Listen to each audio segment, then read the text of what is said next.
Hey guys, Tom with Level 10 here. Today I'm going to be talking about hinge movements, specifically the deadlift, the barbell RDL, and the single leg RDL.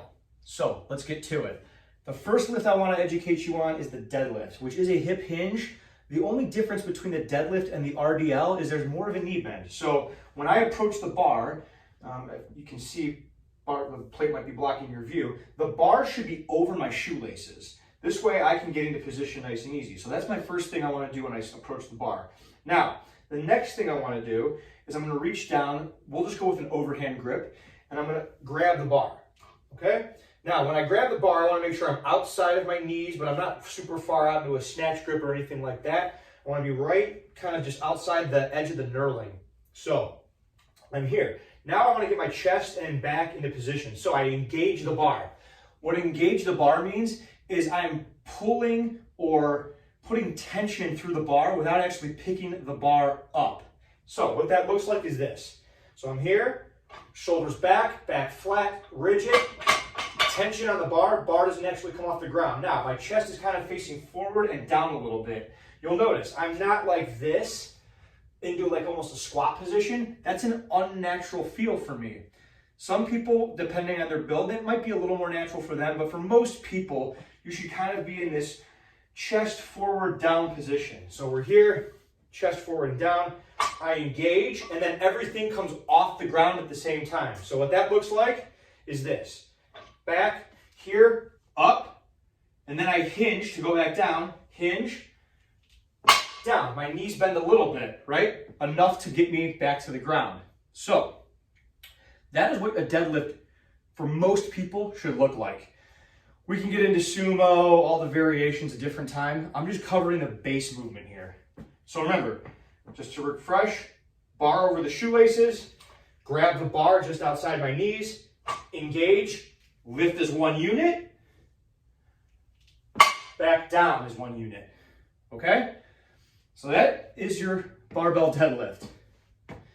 The next lift I'm going to talk about is your RDL, so the Romanian deadlift. Now, the Romanian deadlift is very similar, except the knees don't bend and I don't need to go all the way to the ground. The idea behind the Romanian deadlift, the RDL, is I want to put as much tension through my glutes and hams as possible as my butt, as my glutes go back behind me. So without a bar, that looks like this, okay?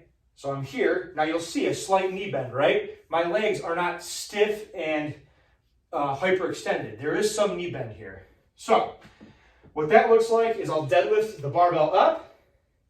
So we'll come here. Now, when I perform this movement, right, my knees are in a slightly bent position and then they don't go anywhere else. My head follows my chest, my butt goes back, there's tension, and I come back up. Again, butt goes back, tension in the glutes and hams, snap back up. What you'll notice too with my neck is my head does not tilt up, so I don't go like this, right? That's unnecessary. I don't need to do that. I want to keep a nice aligned spine, so I'm here, eyes follow my chest, tension, snap back up. So there you have your Romanian deadlift. Okay, now let's talk about the single leg Romanian deadlift or single leg RDL. You have a couple of options when you're doing single leg RDLs. First, let's say you just have a kettlebell and you only have one load, right? One weight you're gonna use. With the way the kettlebell is built, you can actually grab it with two hands, okay? And do your single leg RDL. Now, when you're doing a single leg RDL, I'm gonna put the weight down for a second. You're hinging at the one hip joint and the other leg is used to counterbalance. When you do this, what you don't want to do is you kick back, right? Same thing as the regular RDL. When I kick back though, I don't want to open my hip. So you'll see people do that. They come down, their hip opens. That's decreasing the tension on my glutes and my hamstrings. I want to keep that same tension as if I was doing bilateral or double leg RDL. I'm here, I reach down, straight towards my toes, I snap back up. I keep this toe pointed towards the ground, snap back up. Same concept. This is what it looks like on this leg, so you can see full angle. Slight bend in the knee.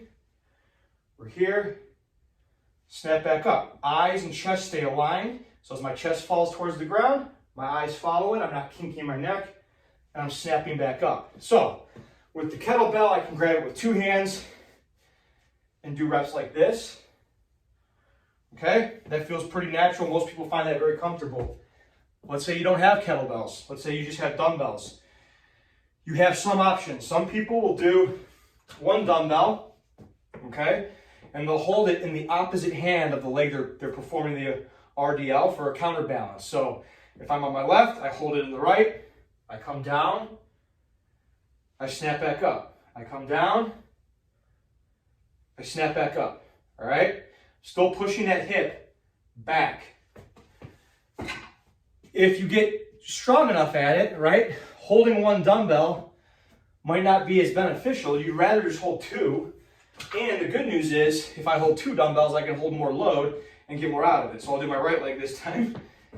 So here we go. So if I'm holding 2, still feels pretty natural for me. I'm hinging, that leg goes straight back behind me, snap back up, okay? Now, with the single leg RDL, you have to remember, you need to balance better, right? So if you're just starting off with these, the load might be a little lighter, and that's okay.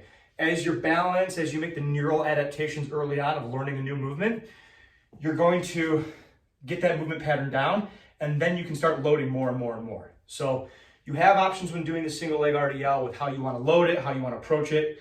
You could even do it like next to a bench. So if I bring my bench over here, we'll set that up real quick. Show you what that looks like. There we go. So if I'm doing the single leg RDL, I can hold for some assistance, still do the RDL, snap back up, and now I'm just assisted right here. So just like that, snap back up. So that is an option as well if you're doing the single leg RDL. Another variation we have, I'll just briefly touch on this. Another variation we have is going to be the rear foot elevated. So it's almost like an in-between of your bilateral and your single leg. You have some assistance in the back for your balance, right? And now I can do an RDL like this. And again, watch, the hip still comes back, the knee is still bent slightly. I go down, I come back up. Okay, so those are your variations. And again, different ways you can hold the weight, different types of weights you can hold. Don't feel limited, you know, or don't feel like, oh, I only have kettlebells, I can't do these movements. No, you can absolutely do these movements. So I hope this little tutorial helped in just how to hinge and the different variations of hinging. Now, obviously I didn't cover every single variation of a hinge, but these are the base movements that you're going to see in almost every program.